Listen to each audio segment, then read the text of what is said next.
Bitter Chicago wind sliced through 17-year-old Emily James like a knife as she curled herself against a graffiti-covered brick wall behind a bakery.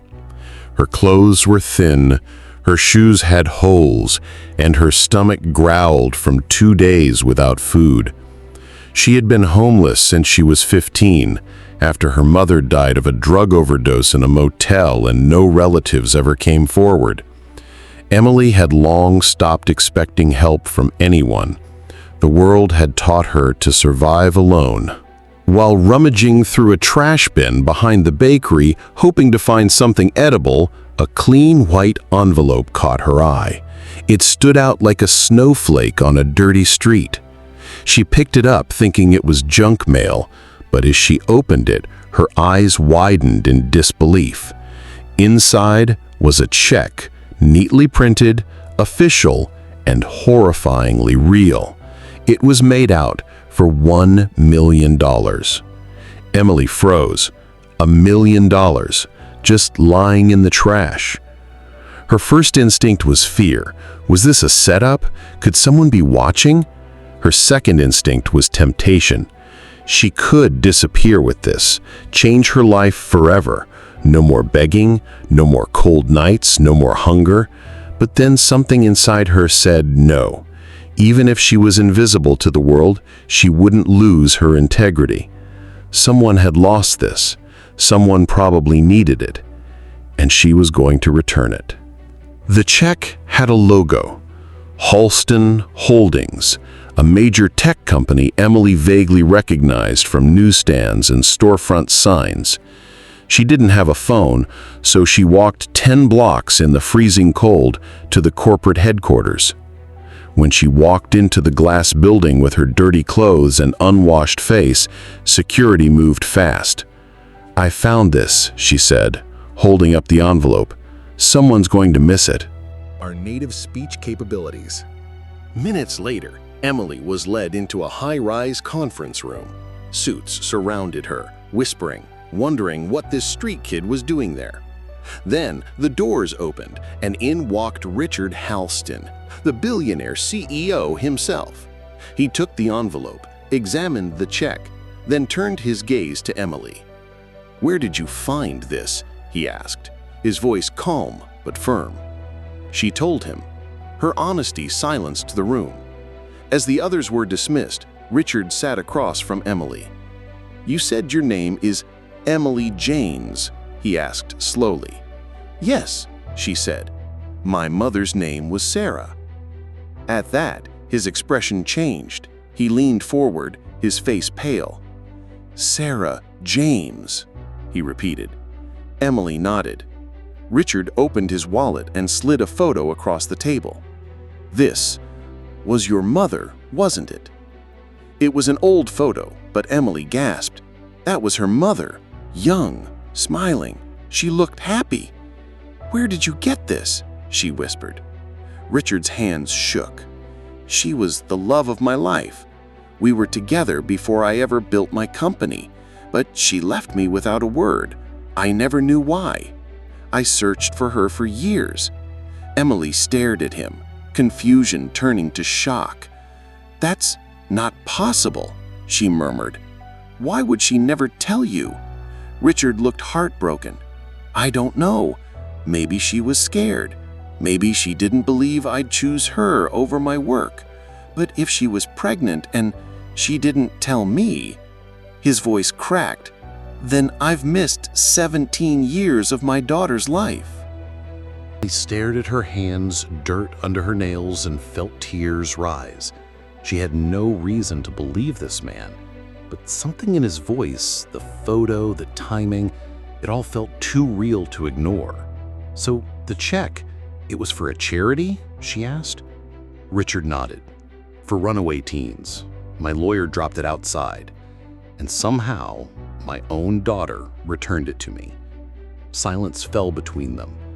Then Richard stood. "Emily, I want to make this right.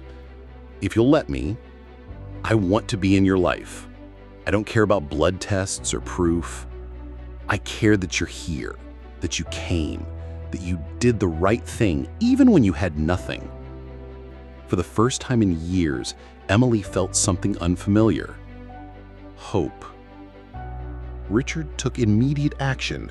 Emily was moved into a quiet guest suite in his lakeside mansion, fitted with warm clothes, real meals, and her first comfortable bed in years. It felt like a dream, and she half expected to wake up back in the alley. But each morning, Richard was there, learning how to talk to her, how to cook breakfast, how to listen. Doctors checked her health. Therapists helped her with her trauma. Tutors began preparing her to return to school. Slowly, the walls she had built began to crack.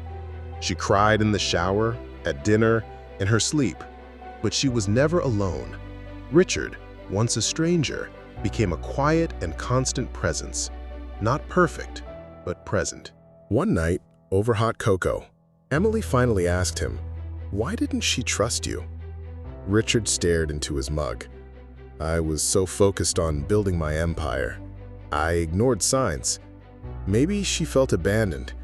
Or maybe someone told her I'd never accept her. I'll never know. But if she'd told me, I would have changed everything." Emily nodded, understanding finally beginning to settle like dust. She began to heal, to write, to laugh. She visited the shelter she once slept in and shared her story with other homeless teens. Richard, deeply moved, created Emily's Hope, a foundation to support runaways with food, housing, and education.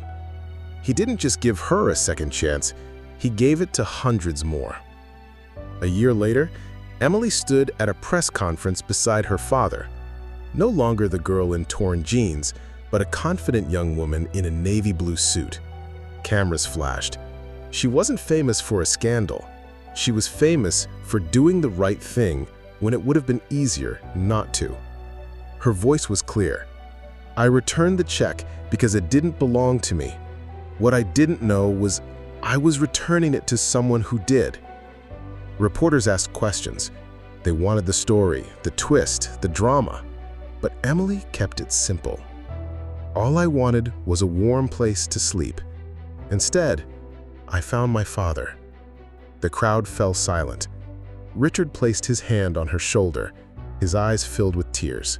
Afterward, she and Richard walked through the same downtown streets where she had once slept. Now, they were placing resource boxes, hotline numbers, food vouchers, maps to safe shelters. "No one should go through what you did," Richard said. Emily smiled. "They won't. Not if we keep trying." That night, as the city lights blinked in the distance, Emily sat on the mansion's balcony with a journal in her lap. She wrote about pain, survival, choices, and love. About how sometimes fate doesn't rescue you, it lets you rescue yourself. And how returning a piece of paper led her to the one thing she'd always wanted: belonging.